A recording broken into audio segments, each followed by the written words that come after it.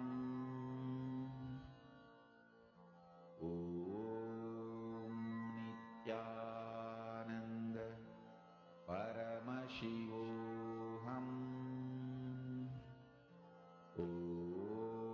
Om Nithyananda Paramashivam. Om Nithyananda Paramashivam. Om Nithyananda Paramashivam. Please relax. All of you can come back and settle down. Okay, so how was it this time for you all when you were manifesting? How did you all experience you going next to the wind and you building that connection?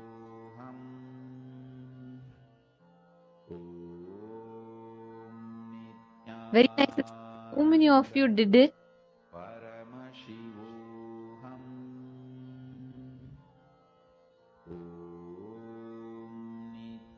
Beautiful. See, understand, it starts with first you building the space of oneness. And from there, the whole manifestation starts. When you understand that the nature is always there, it listens to you. That space gets established inside of you. All right. Now, in the same space, we're all going to be entering into the next session, understanding the power of our words, the power of our space, the Akasha Tattva.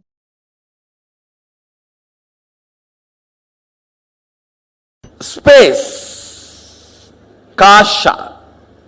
Let me use exactly the word Mahadeva uses. Akasha is modern Sanskrit word. In original Agama, the word kasha only is there. There is a possibility in that palm leaf.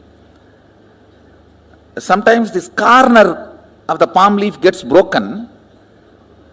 So,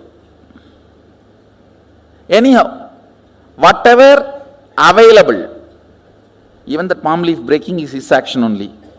So what he left it for us to understand, from that the word kasha only is there. So let's use that, that's all. Space, simple understanding, where length, breadth, depth, time, all these are dancing, vibrating. That is the aspect called space. It's a very simple understanding, but now I am going to give you how understanding space is going to have some use for you. See, ultimately our goal is to rest in the highest existence and highest consciousness, what we call as Mahasadashiva. See these simple words: feeling suffocated, irritated, I am not okay with all these simple words. Only by uttering them again and again, you create that feeling. How many of you understand this? Usage of those words avoided, that experience is also avoided. How many of you understand that? So, can you take 2-3 minutes and pen down, listen carefully. Usage of words in your space, becoming experience, few incident. When you started using these words, cherishing these words, and manifesting those experiences in your space. Just for you to understand, listen, please listen. If two objects are stuck, sound is generated. If a thought is stuck on the space, reality is generated. That's all. Thought, idea, depression, irritation, simple words. How you teach to these teenager kids, how they pick up between when you guys are fighting, I cannot tolerate this, I can't digest this, hell with it, better to die than living like this. All these words, they pick up while both of you fight.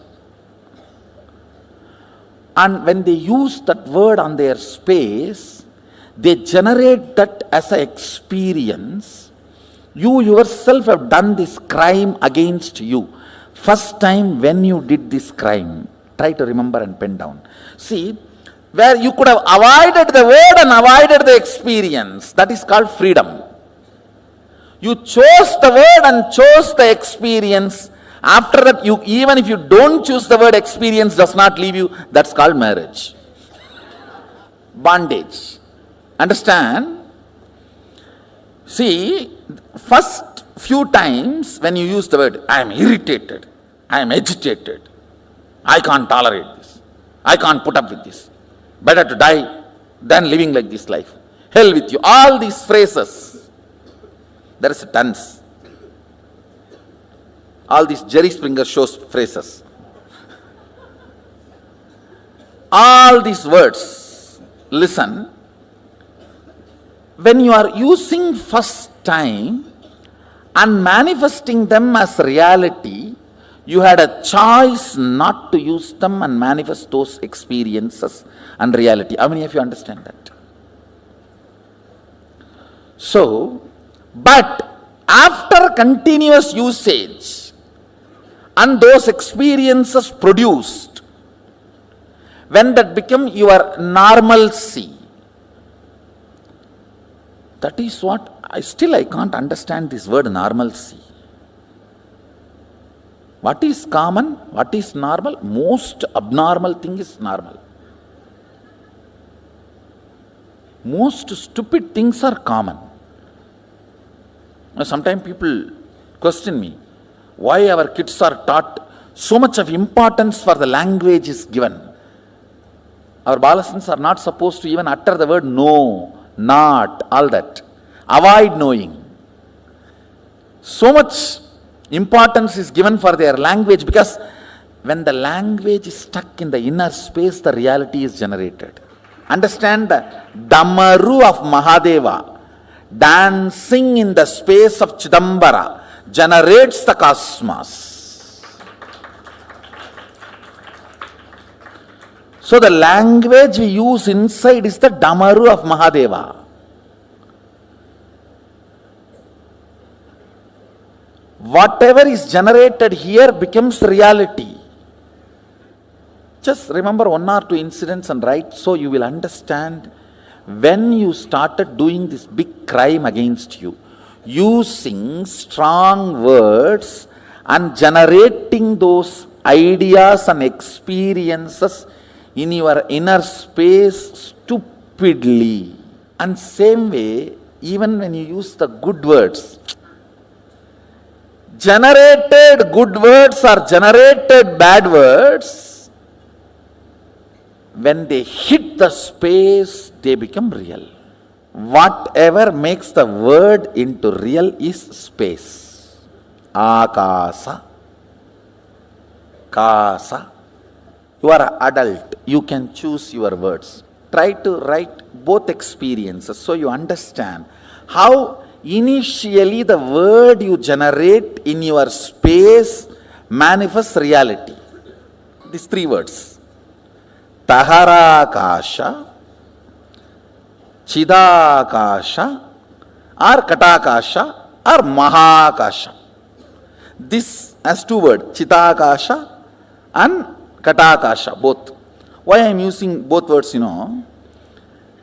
if you don't manifest what you want as a reality in your space, it is called Katakasha. If you manifest your life as you want, it is called Chitakasha. The state, space where you live, the state, space where you operate. As of now, all of you are operating in this Nithyananda Sabha, am I right? So this is called Katakasha. If you don't manifest what you want as reality, But if you manifest what you want as reality in your breathing space, it's called Chidakasha. Conscious space. Katakasha means mud space. Katam is a mud pot. The space inside the mud pot has no use. The mud pot has any use of the space inside? No, you are saying Gatam. No, Gatam is used for us, not for mud pot. For mud pot, it is a beating. No, he is trying to show, no, there is a use, Gatam. Gatam music is used for whom? For us who generates, not for the Gatam. In your space, listen, your state is Taharakasha, where you exist, Tahara Vidya. Tahara Vidya means the knowledge of enlightenment science. Now whatever I am talking to you, all these can be classified as Tahara Vidya. Precisely, if I have to translate that word, grounded in existence. Tahara. Grounding you in your soul. Atman. Enlightenment is called Tahara Vidya. Where you are grounded is called Taharakasha. The space of your life. Alive. Your state. The words you generate there and hit you decides the state you are in. Feeling experienced, expanded, joyful or suffocation, all is within this. How many of you are understanding?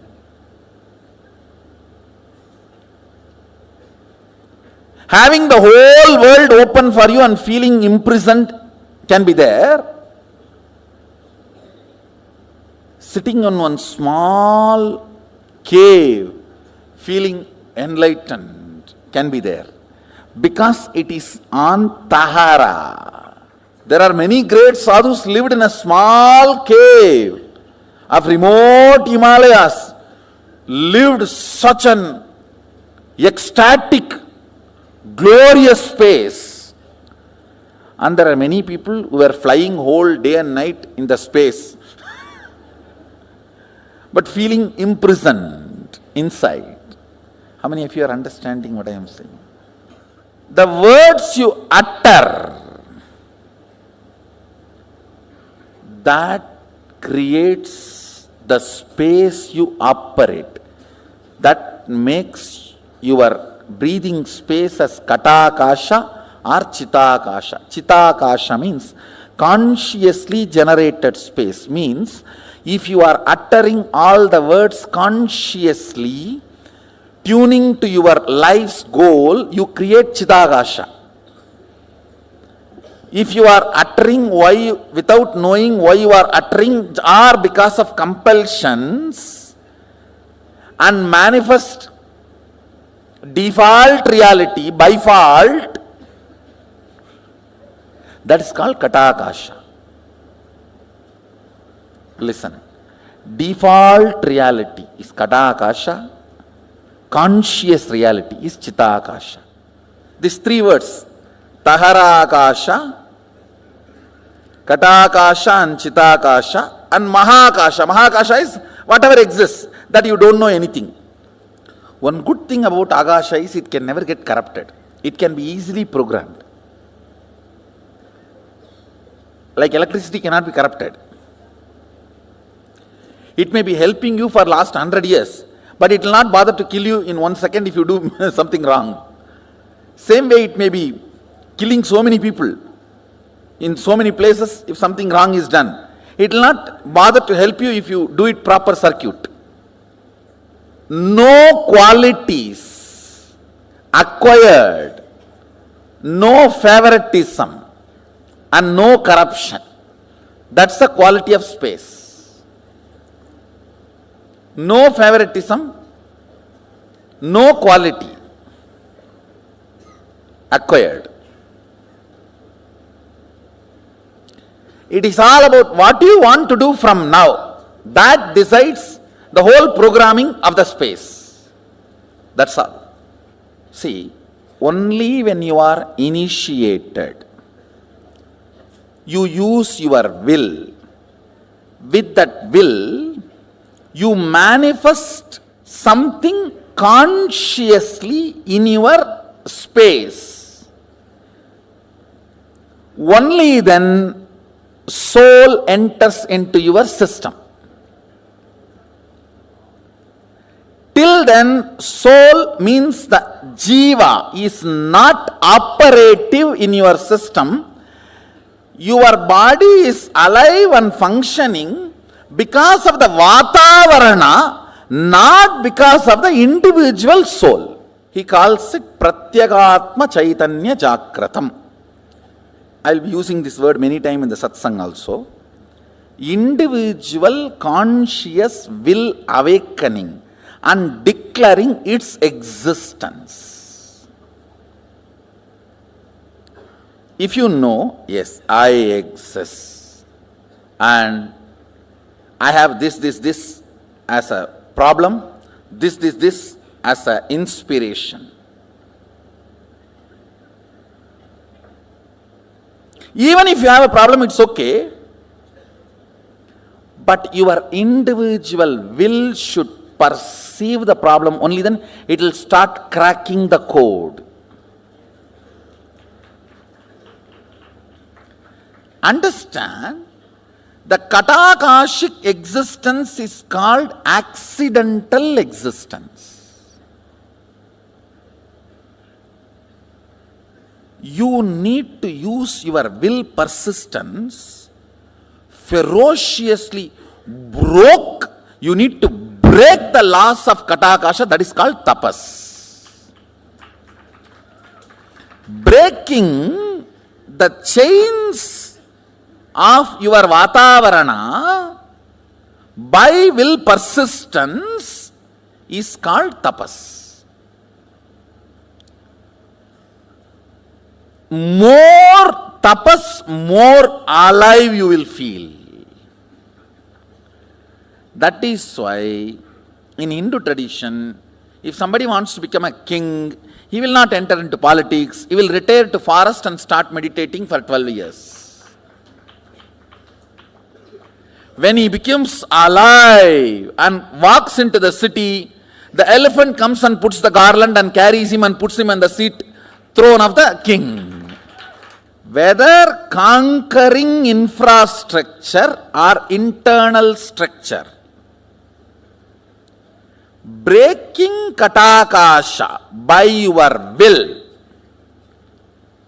is the only thing any human being need to do in the life. Katakasha is the accidental ambience you are breathing, which gives the illusion or delusion you are alive.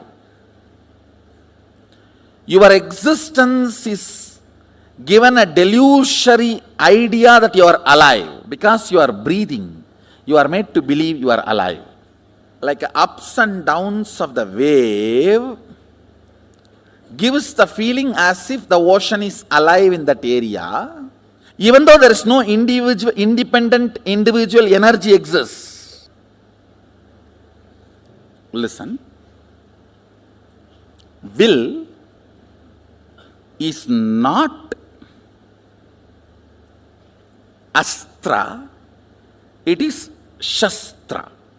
I'll explain these two concepts. Astra means a weapon loaded, pre-planned, pre-programmed and operated. Shastra means power is generated and immediately released is Shastra. Will cannot be programmed earlier and kept and used. No. Now you generate and you release. The good news is, does not need training. Will, to manifest will persistence and will, you need not be trained for 12 years. Person who has tried to have will for 22 years and who is beginning today, both will have the same will. Because will is the weapon from the space which cannot be programmed. Listen carefully. Subtler and subtler you go, they can only be less baggaged, programmed. When you are going in bullock cart, you can carry the whole city. When you go in bus, you will have to reduce. When you go in train, you have to reduce more. When you are going in the flight, it has to be reduced a lot more. If it is jet, you can only carry pills. The subtler and subtler you go, baggage, the past patterns, compilations, judgments, concepts are not allowed.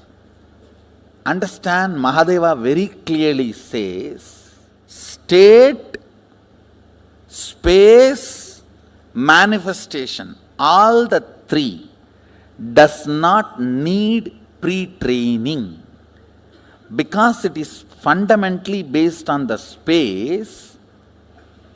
Will power, will persistence is enough. Means you deciding now, from now what I want to do only matters. Till now what I have done does not matter. Understand, past, the good news I have for you, past is irrelevant when you are working with the space, akasha. Present is too relevant when you are working with akasha. Clear?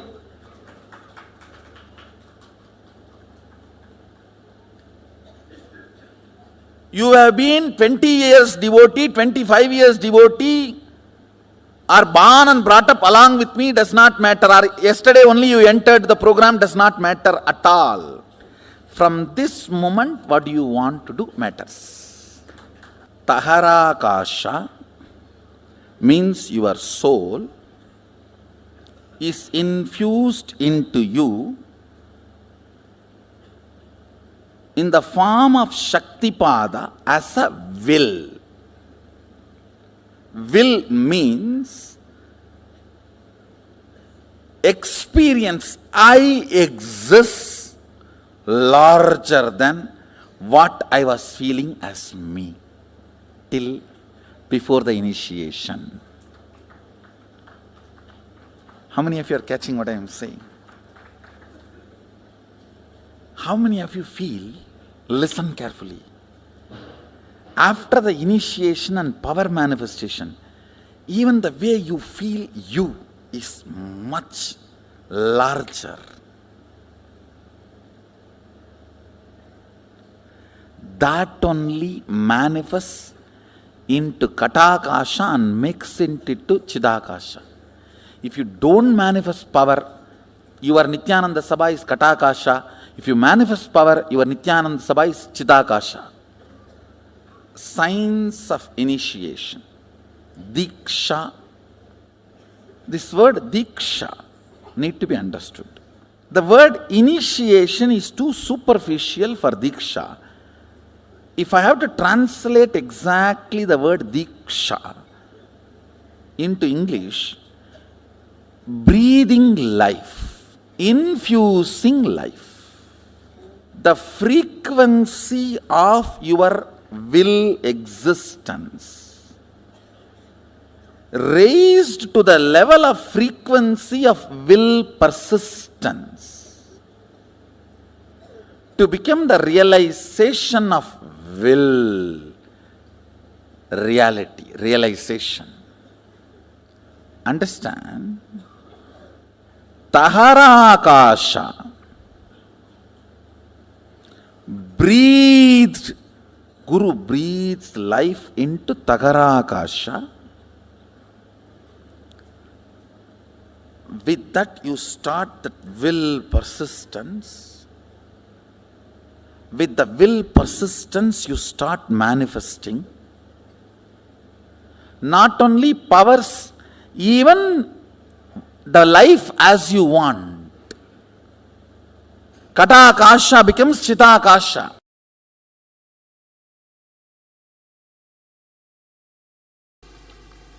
Listen.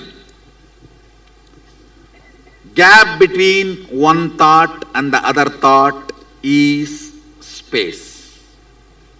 Here. Gap between one Big Bang, another black hole is space here.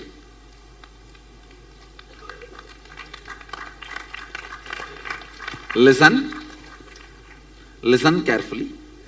LBD active.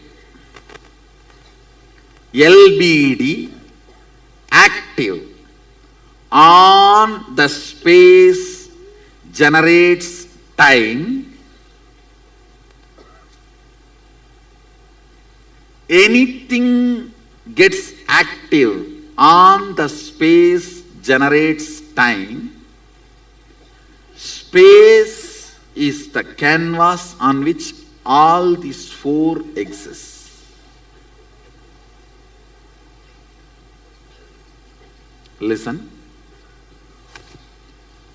Whenever a mass rotates, it creates gravity.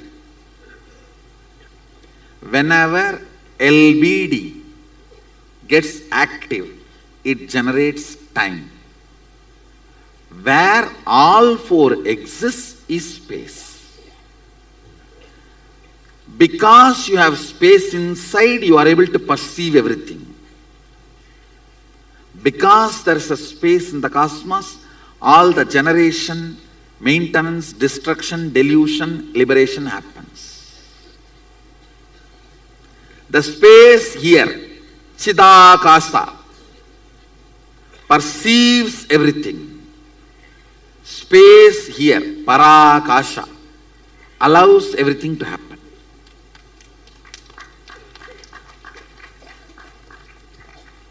Little more. Little more.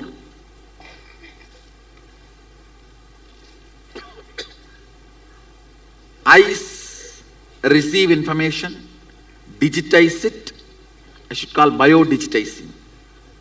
Sense it, it hits at one space and the response comes back.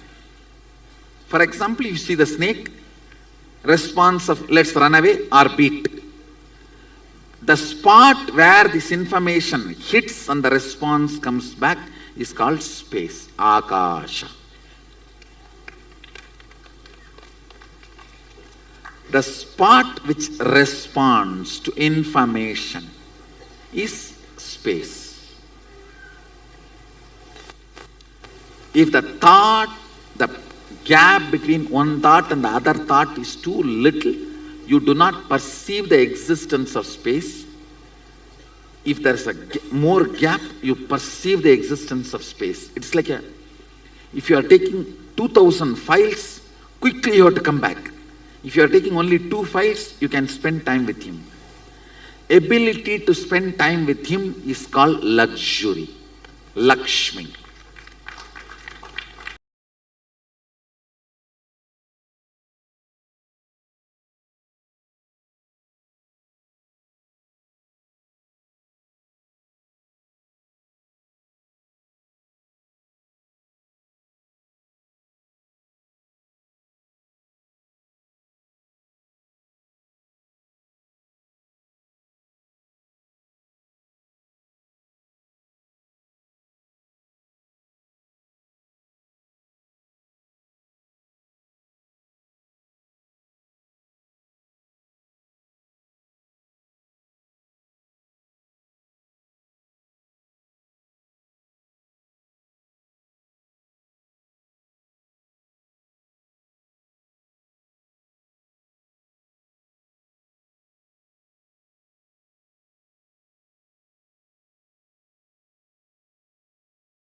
Akasha Tattva. Oh my God, this is such a powerful session. Actually, this is one of my most favorite sessions of Paramashivam. Because Swamiji tells one of the most powerful truth in one of the most subtlest ways. Every one of us are having this space, the power of our words, which just we do not harness it, but which is abundantly available every second of our life, which is there always for us. This space where all of us are manifesting this experience, this power of words. Every word that you repeat it again and again and again to yourself becomes reality. That's what, when your thought hits the space, reality is generated. This is a simple science, but a very, very profound, a very important science that all of us need to understand. For how many of you it was very new what Swamiji revealed and what Swamiji told to all of us? For how many of you it was very new and very, very powerful?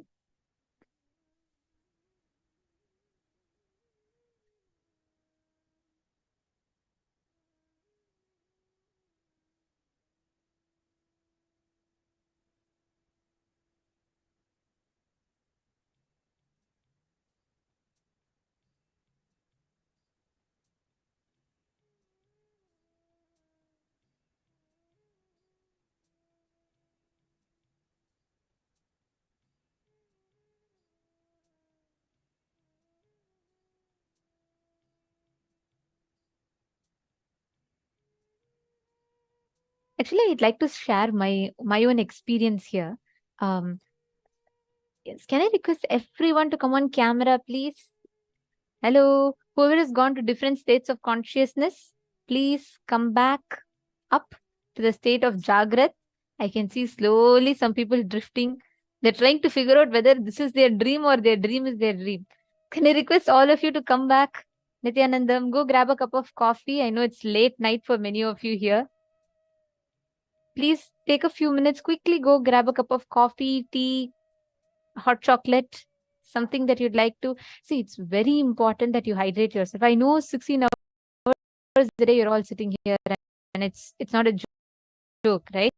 You have taken out 16 hours from your busy schedule, committed your time. And if you're missing out, but at the same time, just make sure even though you're here, be available here fully. Some people sit, look at the screen so intensely, but they'll be thinking about, oh, what should I eat for lunch today? Last week only I ate spaghetti. Maybe this time I should try something new. So please be here physically, mentally, in all your levels, and please be in the wakeful state of consciousness. Okay. Great. All right. So here I'll just tell you all one thing. Every one of you that are here, Swamiji revealed the truth about how when you constantly repeat a word, you make that as your experience. Correct? I have a very powerful experience which happened very recently. Okay. So I think 2 years back, Swamiji had told about, told all of us to have castor oil every single day. You all must be remembering in the satsang only Swamiji had told. And Swamiji told everyone to take castor oil every day. So I started, the moment Swamiji said, I started taking castor oil. And what had happened was initially I used to take castor oil and it was perfectly normal for me. I didn't have any cognition in my head, but another person, every time she used to take castor oil, I used to hear her tell, oh, the moment I take castor oil, something is happening. I think it feels a little weird in my throat and I feel like throwing up. First time I heard, it didn't create much of an impact in me. Second time, third time, every time I go to pick up a spoon of castor oil, it started ringing in me. Oh, it gives that feeling. That word started coming. I started repeating that inside me. So by the fifth time that I actually took castor oil, I actually went and threw up, after which I completely stopped taking castor oil at all. Something which was never my experience. It's something very simple. Many of you are laughing. It might be very simple. It's just a castor oil. But this was so powerful. Like when I listened to this satsang few seasons back, it really struck me because it was never my experience. When Swamiji said castor oil, I used to happily take castor oil without any worry.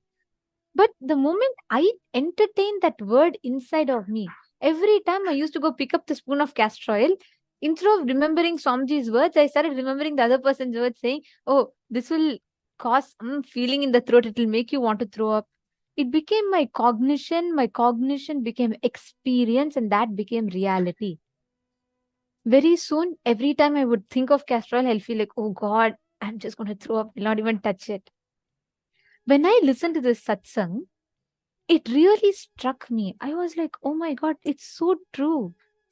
It is not even my experience, but by consciously, constantly uttering another person's incompletion, I made it as a reality for me.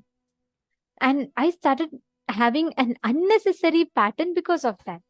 And you know what I did? After that satsang, it really became a click.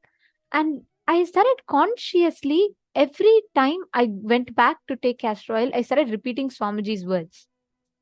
So in a few days, like how the previous cognition, the incompletion got created, the number of times I kept repeating Swamiji's words that castor oil is very good for the body and my stomach enjoys it, though it may not feel good in my throat, my stomach enjoys it.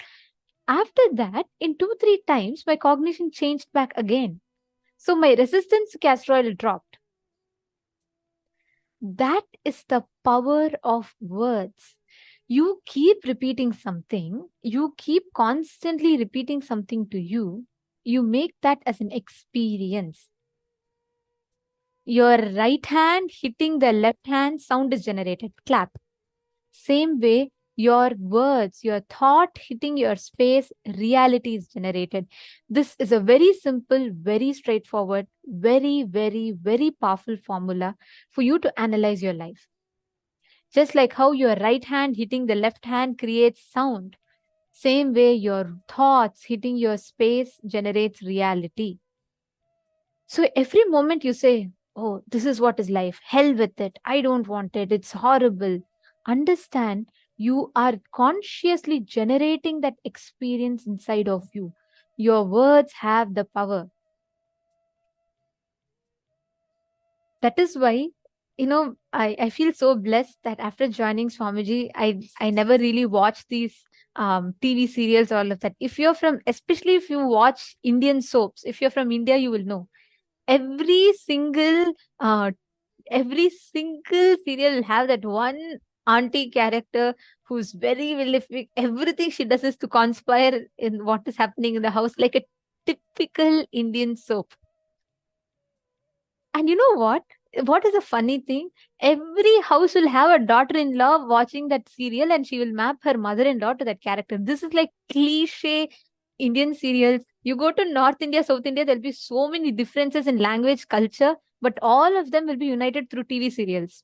North India, South India, East India, West India, any part you go to, all of them watch these soaps that will have like a traffic signal. She'll have a big bindi and some vilific tone every time she comes when the music will run. And literally every soaps, like same, exact same story plot it will be. And every single daughter-in-law that watches it, she will keep relating, oh, this is how my mother-in-law is. And you know what? I have seen so many people have fights because they believe that their mother-in-law is something similar to the character they see in the Indian soaps. We all may laugh for it because feel it's illogical. But unfortunately, this is the truth. So many of us do create this for ourselves. You don't need to have a mother-in-law for this. You create in so many different ways. You just take a word inside of you. As kids, you see your parents or your friends using some words. You don't even know what it is, but you pick it up. And then you start repeating, and you end up having that as your experience. You will not even know how and why this pattern was formed in you, but it just becomes your experience. How many of you are able to relate to these experiences you have created for yourselves? How many of you are connecting to it? Understand, Just go back, visit in your lives. You will see how you generate this as an experience for you every single time, multiple ways. It's not always only bad things. Sometimes even positive experiences you do create like this, your words. Let me say, for example, um, from young age, some kids, if you see, their parents will always teach them even the bitter gourd, the bitter vegetables. They'll say, it's very nice, it's very nice. So the kid will constantly repeat the word, it's very nice inside himself or herself, and they start eating it. It's a profound truth. It does have an impact. But understand, your words have an impact. It is not okay even for you to casually utter, oh, I don't want this. Life is so bad. I hate it. Better let me just die. No. You may think it's okay. In that spur of a moment, I told no. In your spur of a moment, that statement you utter is generating a reality in front of you. That spur of a moment thoughts that you generate is creating that reality for you. Your thoughts becomes your words. The words becomes your thinking. The thinking becomes your actions. Actions generate reality. Let us do one exercise, okay? Can I request every one of you to pen down 5 such incidents from your life where you created a negative statement commonly, again and again and again, you kept using that negative statement inside of you, and actually that became an experience. Like the castor oil experience I gave, that's an apt example. I just kept repeating that again and again and again, and it just became my experience. Like that, I request every one of you to revisit in your life any 5 negative statements that you kept repeating. I hate this, I don't like this, and I don't like this person, or I don't like this food. And you just generated that as a reality. Or you'd have thought, oh, okay, this is very boring, math is very difficult. And you would have thought you are not going to be able to do it, and you would have just given up. And you kept repeating that to yourself over and over and over, and you actually generated that as a reality.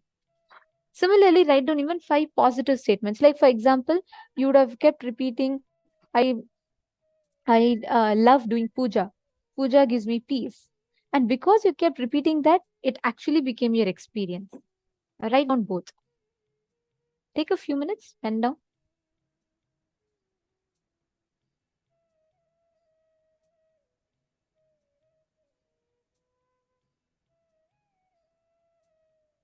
Can I request everyone to please write down? I'll give you all about 5 minutes for this. Let's make it fast. So I request everyone to write it down.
Can relax now.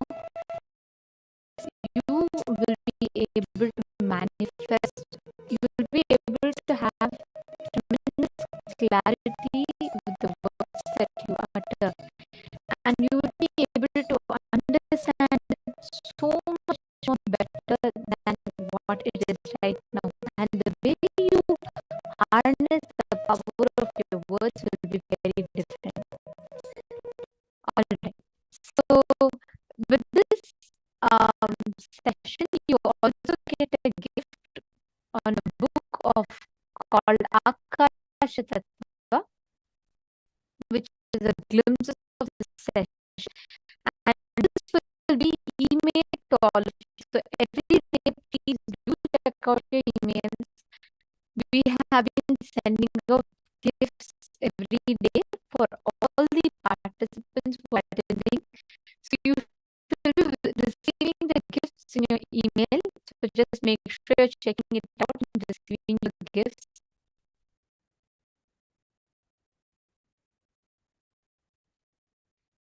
All right. So now let's all enter into the manifestation. Okay. In this round now, you're going to be manifesting the power of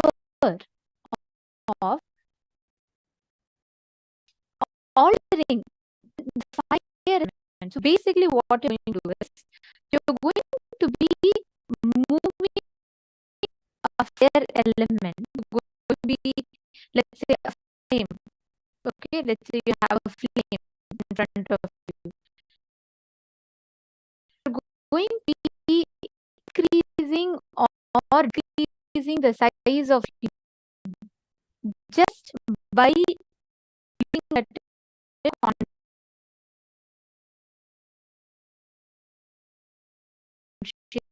conscious will.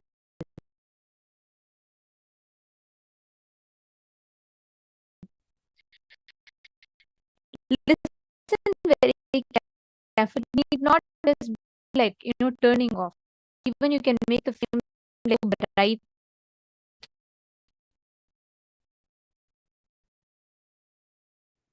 And this is one of the easiest for manifest. The same way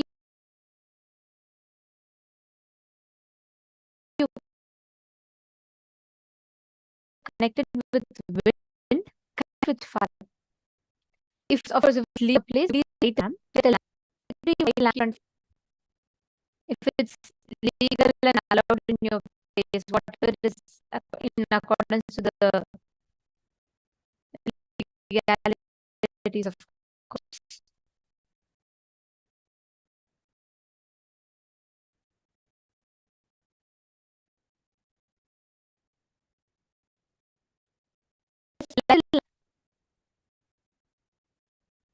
Keep it in front of you.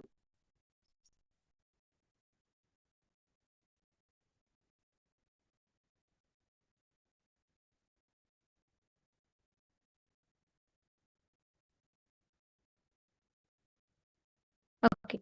Can you all make sure it's visible in the camera?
Please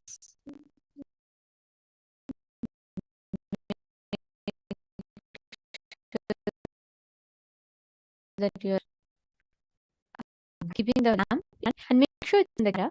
Once you all make sure just your fan is not on or some similar thing should not factor for the flame affected.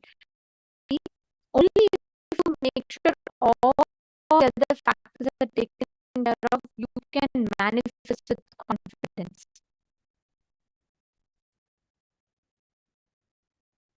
Madhyana's pillar. Madhyana, come on, manifest.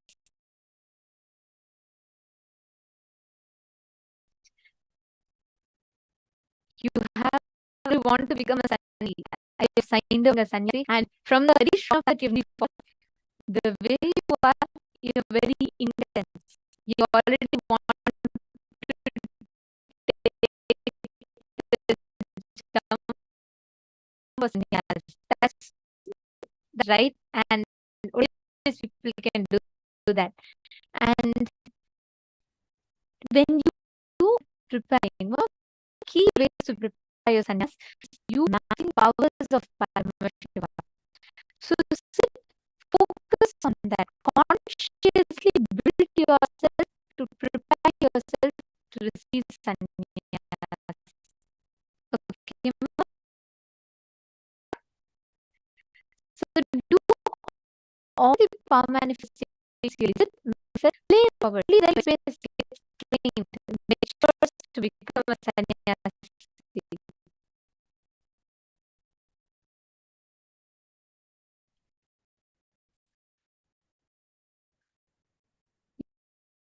Cosmic sound also has, I mean, not effect. On its own, the fire flame should move, basically.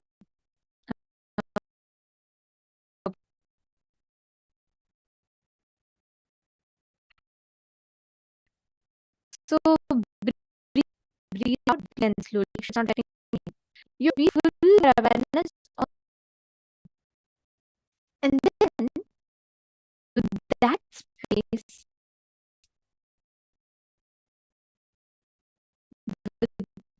continuously looking is manifest.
Nithyananda Paramashivam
Paramashivam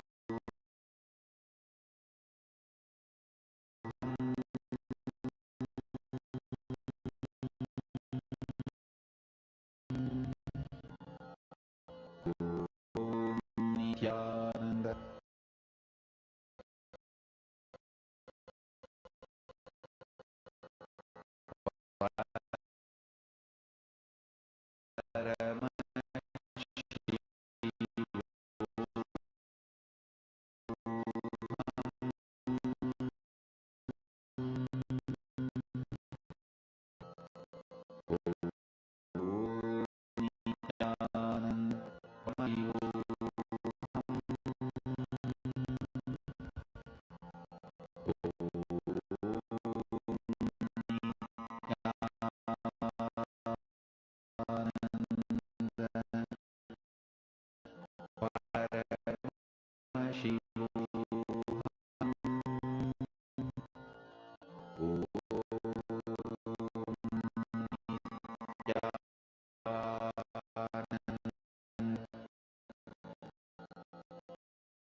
Yes. All of you can now please relax. Slowly, please relax. We're now going to be entering into a next very important session. We are going to be understanding about the two parts of the DNA. Let us now listen to the revelations.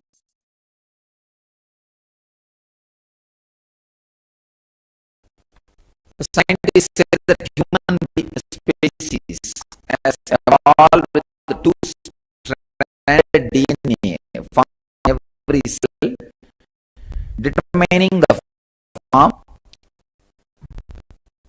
one part determines the form, the other determines the potential diseases and spiritual gifts.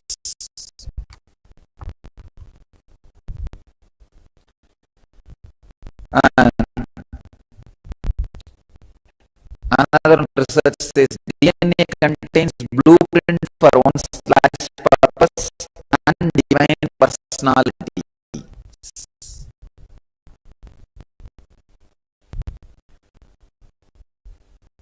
Scientists are clear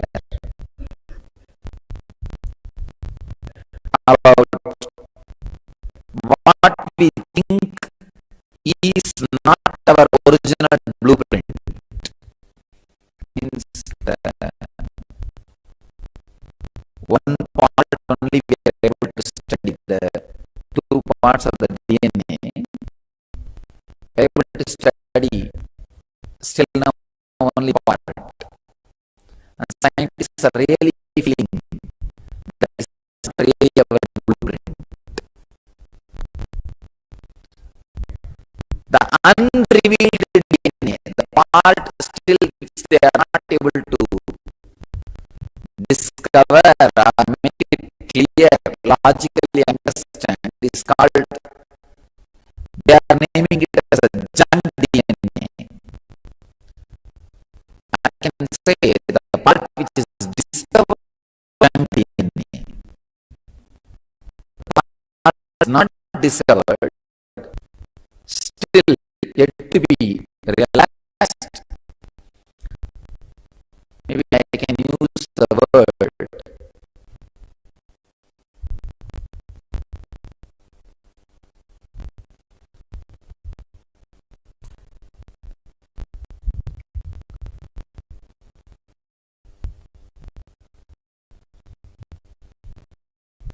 even the word say about who you really are on a level of spiritual beingness. I can say that part is what I can give the name Jivatma.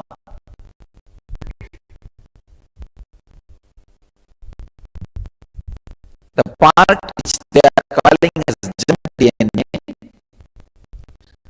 or shadow DNA, I give the name as Jivatma.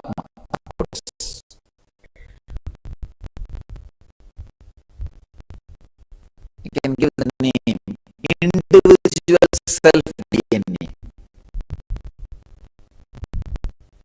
Individual self DNA.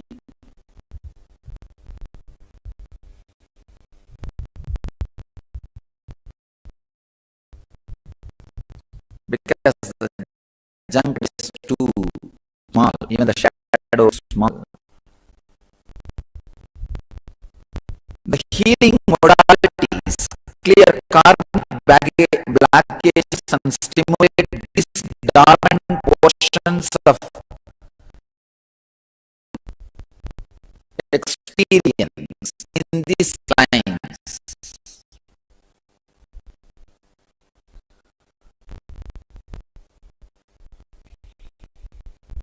Scientists are absolutely right when they say there's two parts in DNA. Only one part they are able to study, which is responsible for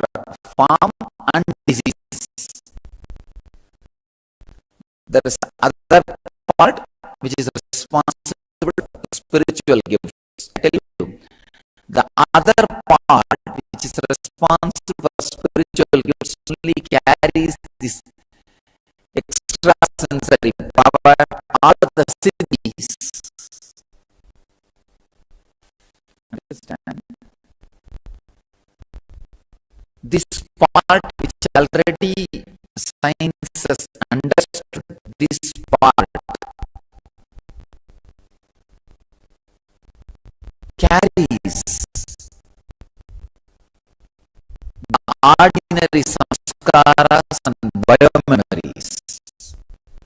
See, this carries the microcosmic samskaras, whatever you carry, you but in this body, those samskaras from the body of this body. In Indian tradition, Vedic tradition, we claim fish is the first individual which has a capacity to collect samskara. Of course, even before fish, you can collect samskara, but it is untransmittable.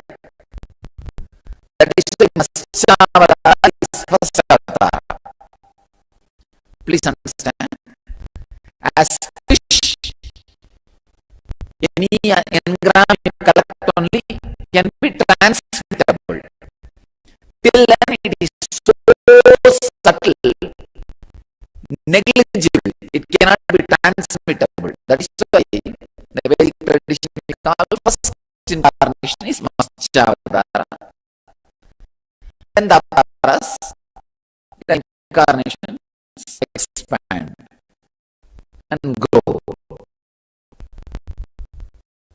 Actually, you need to understand. Everybody is an incarnation. Who knows they are incarnations? That's all. See, incarnation means what exactly? Taking birth again and again. If you know you took birth again and again, that will give enlightenment and your incarnation. Nothing else.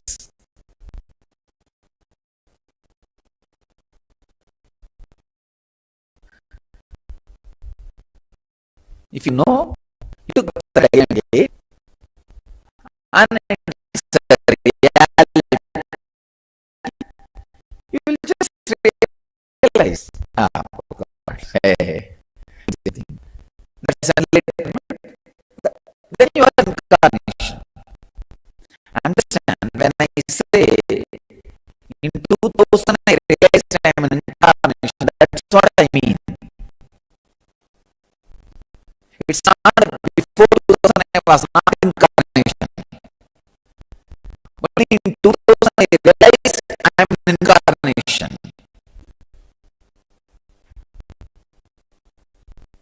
You understand what I am saying? You see, when you realize you took birth again and again and again, that suddenly makes you an incarnation. That just makes you an incarnation.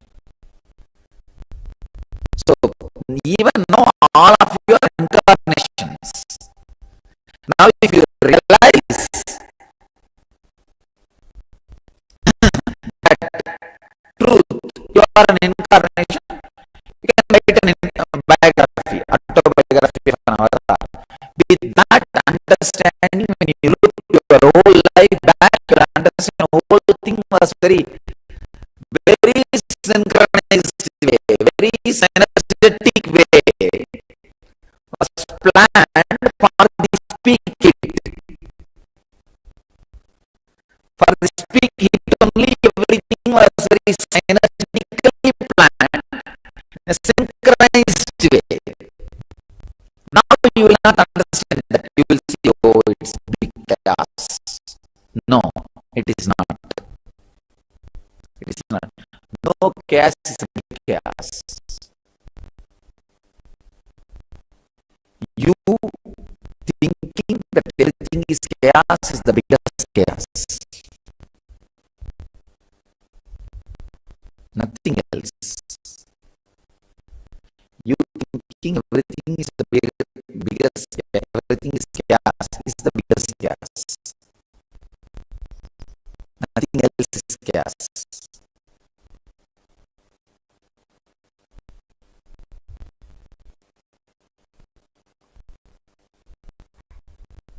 It's a very revolutionary idea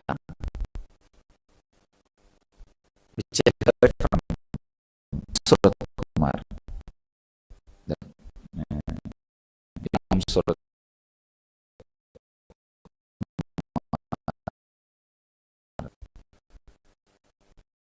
saying to Anasa, you heard him? Very revolutionary thought, very revolutionary process. When somebody goes to him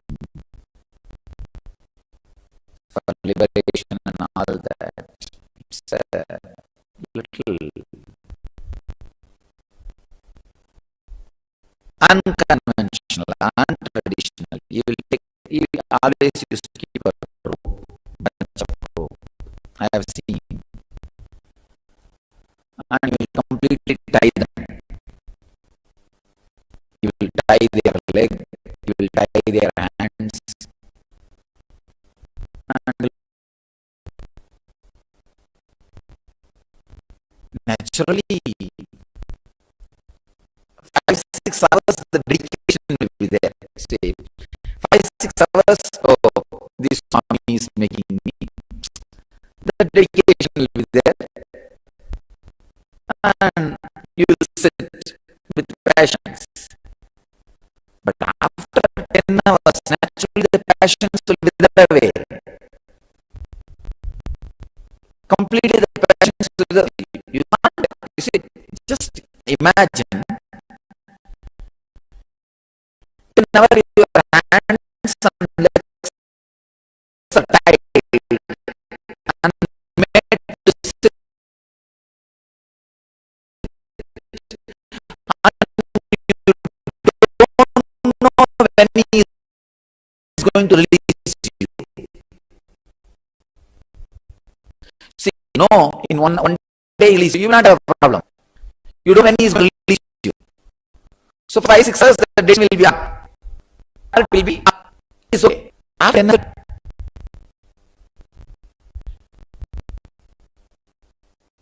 that is when the suffocation will start. It's the maximum. You can't tolerate more than that. That's the maximum. Especially people who come to him for enlightenment, all these civilized people. They are not, then they are that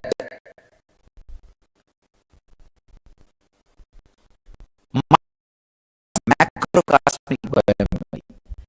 From the fish body till now, whatever you collected is microcosmic biomemory. That part only the scientists are able to analyze and understand as a known DNA. Let's call it as a known DNA. And the other part, which I got Jivatma DNA, the individual self DNA, that part is a macrocosmic biomemory. Please understand. Macrocosmic biomemory means whatever has happened in the cosmos, whatever has happened in your body. When I say your body means not only just this 6 feet, whatever ingredient added to make this 6 feet means when you are first time fish and the fight which you had with your spouse fish, that memory will be there. Calling microcosmic biomemory.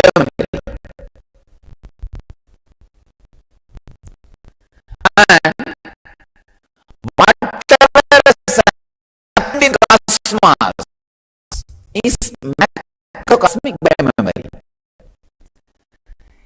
A certain dedication or love will happen in microcosmic biomemory. With that only you recognize my microcosmic biomemory. See, in my microcosmic biomemory, something extraordinary expresses. So your microcosmic biomemory's dedication recognizes that. And after some time, the 10 hours passes. The 10 hours will be over. This Ramsar Kumar's 10 hour. If you see his photograph, you will always be having a thick coconut fiber rope, rope. He will be having it. So he will tie the people with that only. He will tie their hand and leg very tightly. They can't move. And after that, he will put the hands on the leg and tight. And those are visiting. In 10 hours, that microcosmic dedication, microcosmic biomemory dedication will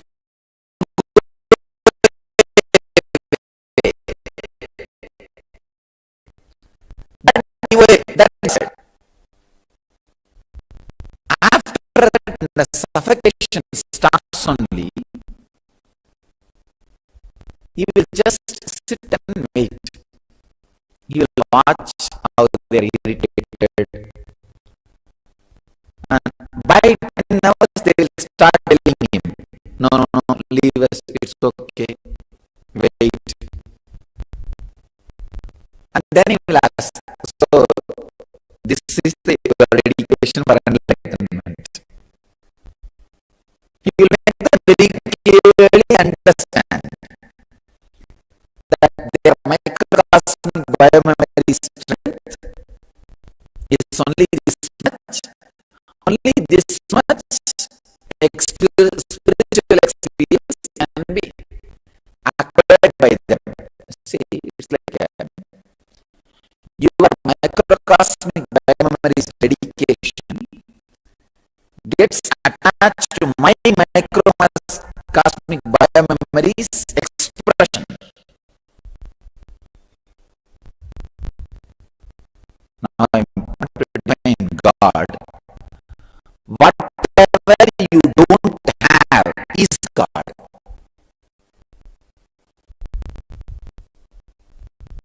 All that you don't have put together is God. That is your attachment to God. So whatever your microcosmic biomemory does not have, my microcosmic biomemory has it. That is that attraction. But the funny thing is, your microcosmic biomemory's attraction, how much dedication it has, that much only I can pour. I can't pour more than that. But your greed demands more pouring. More pouring is demanded. So within the 10 hours, you will make them understand that this much only can be poured, understand. And there are few people very intelligent. I have seen at least 2 cases.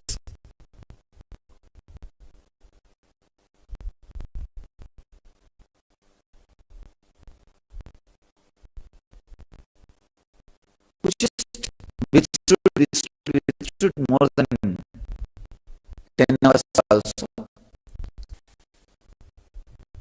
When they lie down, I have really seen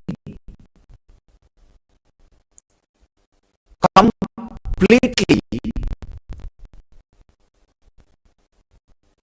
not just their brain, pulse rate will become zero. I have seen at least 2% whose pulse rate has become zero. He'll make them, he did both persons separately, not at a time, separately. I have seen made the person lie down on that samadhi tomb. Tiruvannamalai where he used to live regularly. He made that person lie down on the tomb. After that, removing the robe, I have seen that person becoming zero. The person becoming zero. It's like a step-by-step process. That biomemory, you will agitate it, then exhaust it, that dedication, the biomemory go away. And the funny thing is, he knows exactly where that person is caught. He will not use this process for everybody. He knows exactly where the person is caught. And some